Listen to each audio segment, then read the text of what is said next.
पति ब्रह्मचारी की कहानी अब उस मोड़ पर खड़ी है जहां हर किरदार अपनी अपनी चाल चल रहा है, लेकिन सबसे बड़ा दांव किसी और की जिंदगी पर लग रहा है। कहानी की शुरुआत होती है एक बेहद शांत लेकिन खतरनाक बातचीत से। सूरज के पापा अरविंद सिंह चुपचाप ईशा से बात कर रहे होते हैं। आवाज धीमी है, शब्द संभले हुए हैं और चेहरे पर चिंता साफ झलक रही है। अरविंद सिंह ईशा को उसकी तबीयत को लेकर समझाते हैं। वो कहते हैं, ईशा तुम टेंशन मत लो, तुम्हारे झूठे हार्ट प्रॉब्लम के बारे में मैं किसी को कुछ नहीं बताऊंगा। ईशा थोड़ी राहत की सांस लेती है, लेकिन इसी पल किस्मत एक और इम्तिहान लेने को तैयार खड़ी होती है। पीछे से सूरज वहां पहुंच जाता है। एक पल के लिए अरविंद सिंह का दिल जोर से धड़क उठता है। उन्हें लगता है कि कहीं सूरज ने उनकी सारी बात तो नहीं सुन ली। अगर सुन लिया तो सब कुछ बिखर सकता है। लेकिन किस्मत इस बार थोड़ा साथ देती है। सूरज कुछ नहीं सुन पाता और वहां से चला जाता है। पर यह शांति ज्यादा देर तक टिकने वाली नहीं होती। इधर दूसरी तरफ अनुराग का अपमान उसकी नसों में जहर बनकर दौड़ रहा होता है। जब गुलाब सिंह सबके सामने उसे थप्पड़ मार देता है तो उस एक पल में अनुराग का आत्मसम्मान चूर चूर हो जाता है। उसकी आंखों में गुस्सा, दिल में बदले की आग और दिमाग में सिर्फ एक ही ख्याल, इस बेइज्जती का बदला लिया जाएगा।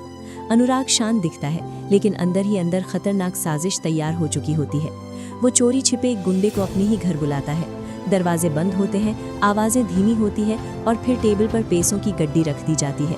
साफ शब्दों में कहा जाता है, गुलाब सिंह को रास्ते से हटा दो। गुंडा पैसे उठाकर निकल ही रहा होता है कि तभी उसकी टक्कर आरव से हो जाती है। पैसे जमीन पर गिर जाते हैं। एक पल के लिए सब थम सा जाता है। गुंडा घबराकर जल्दी जल्दी पैसे समेटता है और वहां से निकल जाता है। लेकिन आरव के मन में सवाल खड़े हो जाते हैं। घर बुलाकर इतना पैसा क्यों दिया गया?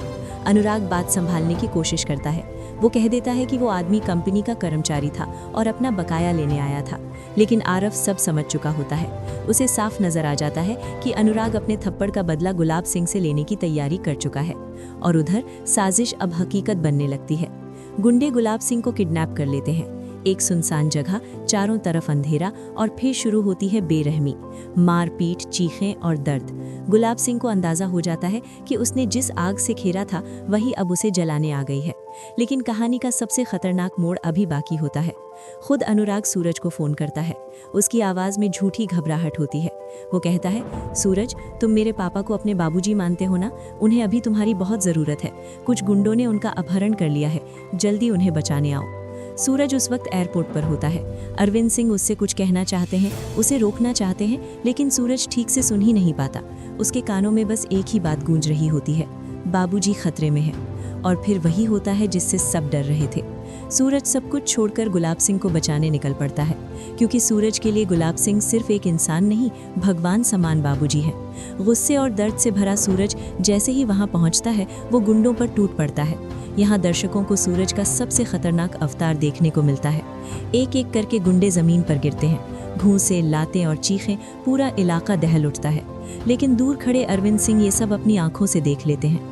उनके पैरों तले जमीन खिसक जाती है। जिस बेटे को उन्होंने गलत रास्ते से निकालने के लिए हार्ट अटैक का नाटक तक रच दिया था, वही बेटा फिर से गुंडागर्दी में डूबा नजर आता है। उनकी आंखों में डर, अफसोस और बेबसी साफ दिखती है। घबराकर तुरंत अरविंद सिंह ईशा को फोन करते हैं और सारी सच्चाई बता देते हैं। वो कहते हैं, ईशा मैंने हार्ट अटैक का नाटक सिर्फ इसलिए किया था ताकि सूरज IAS बने, लेकिन उसने फिर से गुंडागर्दी कर दी है। अब सिर्फ तुम ही उसे इस रास्ते से वापस ला सकती हो। ये सुनते ही ईशा के पैरों तले जमीन खिसक जाती है।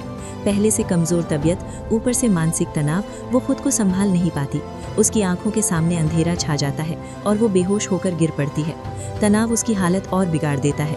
जब सूरज को ईशा के बेहोश होने की खबर मिलती है तो उसका दिल कांप उठता है। उसे एहसास होता है कि उसने जिसे बचाने के लिए हाथ उठाया, उसी रास्ते पर उसने अपनी सबसे बड़ी ताकत खो दी। वो घबराकर तुरंत ईशा के पास पहुंचता है। ताइमा और घर वालों के साथ मिलकर ईशा को अस्पताल ले जाया जाता है, जहां डॉक्टर उसका इलाज शुरू करते हैं। अब कहानी उस मोड़ पर है जहां हर रिश्ता खतरे में है। सवाल सिर्फ ये नहीं कि गुलाब सिंह बचेगा या नहीं, सवाल ये है कि क्या सूरज खुद को बचा पाएगा। और दोस्तों, आप में से बहुत लोग पूछ रहे थे कि ईशा कुछ समय तक स्क्रीन पर क्यों नहीं दिखेगी। तो आपको बता दें कि कहानी के साथ साथ असल जिंदगी में भी ईशा को चिकन पॉक्स हो गया है, जिसे हम माता या घोसाई कहते हैं। उसकी त्वचा पर पिंपल्स आ गए हैं, इसलिए फिलहाल उसे आराम की जरूरत है और इसी वजह से ट्रैक को इस दिशा में मोड़ा गया है। आगे आने वाले एपिसोड्स में रिश्तों की असली परीक्षा होने वाली है। क्या सूरज फिर से सही रास्ता चुनेगा या फिर एक गलत फैसला सब कुछ तबाह कर देगा? ईशा के लिए एक दिल से कमेंट बनता है। नीचे कमेंट करके बताइए, क्या ईशा को सूरज का साथ देना चाहिए या अब उसे खुद के बारे में सोचना चाहिए? अगर आपको लगता है ईशा सबसे मजबूत किरदार है तो कमेंट में लिखो स्ट्रॉन्ग ईशा। ईशा की हालत देखकर आपकी भी आंखें नम हो गई तो एक ब्रोकन हार्ट इमोजी ड्रॉप करो। ईशा जल्दी ठीक हो जाए इसके लिए कमेंट में लिखो गेट वेल सून ईशा। क्या आपको लगता है कि सूरज ईशा की वजह से फिर से सही रास्ते पर आएगा? यस या नो में जवाब दो। अगर ईशा को अब सच में कड़ा फैसला लेना चाहिए तो कमेंट करो इनफ इज इनफ। ईशा के लिए एक लाइन लिखो जो सूरज को हिला दे। बेस्ट कमेंट को हम पिन करेंगे।